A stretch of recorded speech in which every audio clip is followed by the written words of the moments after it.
This is the best moments of the BBQ Central Show in 10 minutes or less. Ever wish you could re-listen to your favorite interview or segment? Do you enjoy hearing older shows for the first time in years? Then the best moments of the BBQ Central Show in 10 minutes or less is just what you need. Thanks for listening and enjoy the show. Greetings, friends. John Solberg here, your host for the best moments of the BBQ Central Show in 10 minutes or less. And I'm always happy to tell you that this show is brought to you by The Butcher Shop, purveyors of highly sought after 100% Australian non-crossbred Wyvara 9 Plus biscuits. And as always, they are handpicked just for you.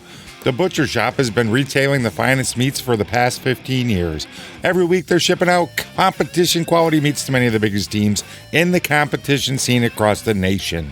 Simply put, teams who use the Butcher Shop win, and they win often. Even if you're not a competitor, you deserve the finer cuts in life. Great news, the Butcher Shop is shipping some of the finest prime, dry-aged Australian Wagyu and Japanese Wagyu steaks to people just like you and me who aspire to be the kings and queens of the backyard.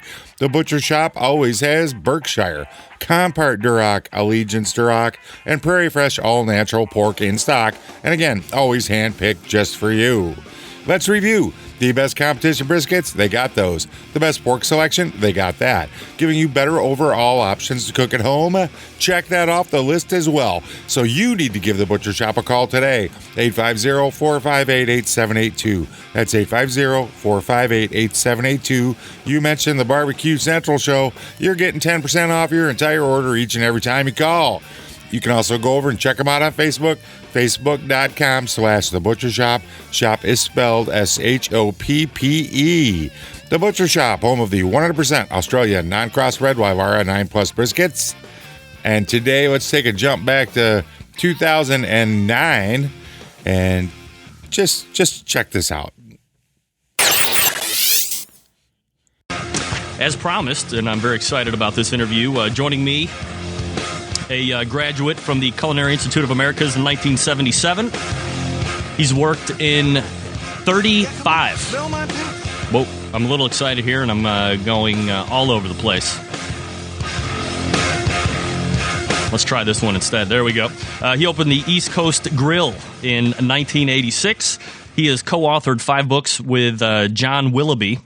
He's also won the James Beard Cookbook Award for The Thrill of the Grill. He's also won the James Beard Award Best Chef Northeast.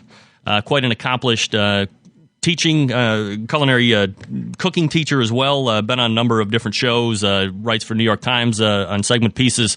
I am, of course, talking about Chris Schlesinger. Chris, thanks for coming on the show tonight. How are you? Hey, how are you this evening? Nice to be with you. Am I saying it right? Is it Schlesinger? Yeah, well, you know what? Our branch of the family, for some reason, says Schlesinger, but everybody else says Schlesinger, so. Schlesinger. Yeah. All right. Well, I never would have got that. So the two that I was thinking of, and so, of course, 0 for 2. So nevertheless. As long as you don't call me late for dinner. I heard that. Chris, thanks for coming on the show tonight. I certainly appreciate it. We could certainly go probably the better part of an hour for an interview with everything you have behind you and what you have coming up, but I'd like to squeeze as much as we can in these 10 minutes or 11 minutes, and if we can certainly pick up at another point in time. But first, obviously the show, barbecue, grilling based. Give us a little background, where you came from and how you kind of fell in love with the art of barbecue and grilling.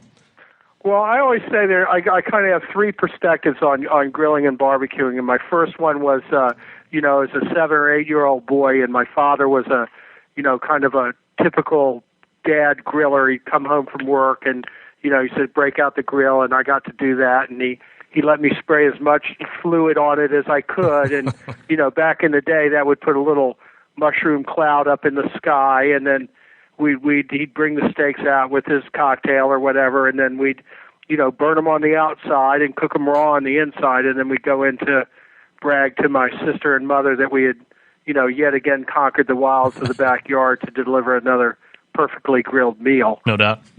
So it was always seemed like it was a little more casual, a little more fun. Everybody had a good time. The food tasted great.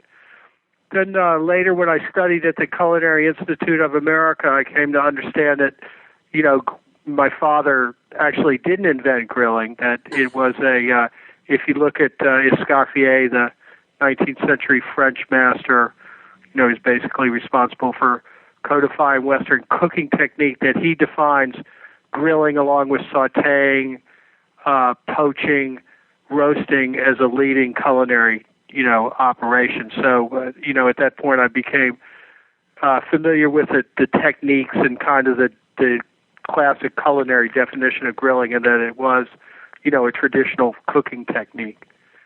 And then later, using my profession as a cook to travel around, going to different countries, and kind of following my other affection of surfing, traveling to a lot of different countries with low 80s temperature and overhead waves, discovering that, a lot of other cultures use grilling too, and they use it, as an everyday cooking technique, and then kind of get inspired by all the different spices and ingredients that they use. So, and you're a guy that kind was of my three major influences. And you're a guy that's born and raised in Virginia, so some would argue that's technically the line of demarcation between Yankees and the Southerners, and that's where the line of barbecue starts, and then moves southward. Of course, holding Florida, because that's technically not a Southern state, from what I understand. That's right. That's true. So you've worked, obviously a graduate of Culinary Institute of Americas. You worked, as your biography reads, in 35 different restaurants. So did you travel around quite a bit when working in the restaurants, or have you mainly stayed up in the northeast quadrant of the country there? No, well, it sounds like I had a lot of jobs. I don't know. That might be a little inflated. 35 jobs sounds like I couldn't hold a job. But, when I graduated school, I tried to travel around as much as possible. I think as a young cook, everybody tries to get as much experience as possible. So, beyond traveling around the United States for different jobs, I was fortunate enough to work out in Hawaii, spend a period of time down in Barbados, where, I kind of became very fond of chilies, the Scotch bonnet particularly. And, always was very inspired about traveling to other countries and other cultures and seeing kind of the intersection of people and food and, drink and things like that. So that's particularly exciting and always very influential in my cooking and my, love of food. So you have the pedigree behind you, and you've worked, now in a number of restaurants. I mean, was it always a dream of yours to open, one or any number of grills that you were kind of overseeing? In '86, you opened the East Coast Grill, which is probably not the most famous restaurant that you're known to, but it's one that I can kind of find you most easily as far as tied to an internet source. You opened that up, and you've opened, a few other ones. You've expanded the East Coast Grill.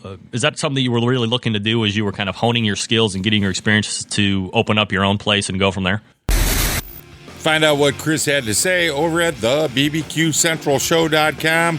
Link in today's show notes is going to take you to the complete episode. I think Chris is probably Hall of Fame worthy.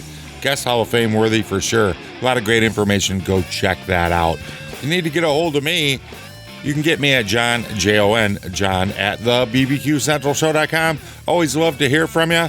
Also find me on Instagram at JS00. Always happy to have you along there as well. And until next time on the best moments of the Barbecue Central Show in 10 minutes or less, I'm your host, John Solberg. I look forward to talking to you again soon.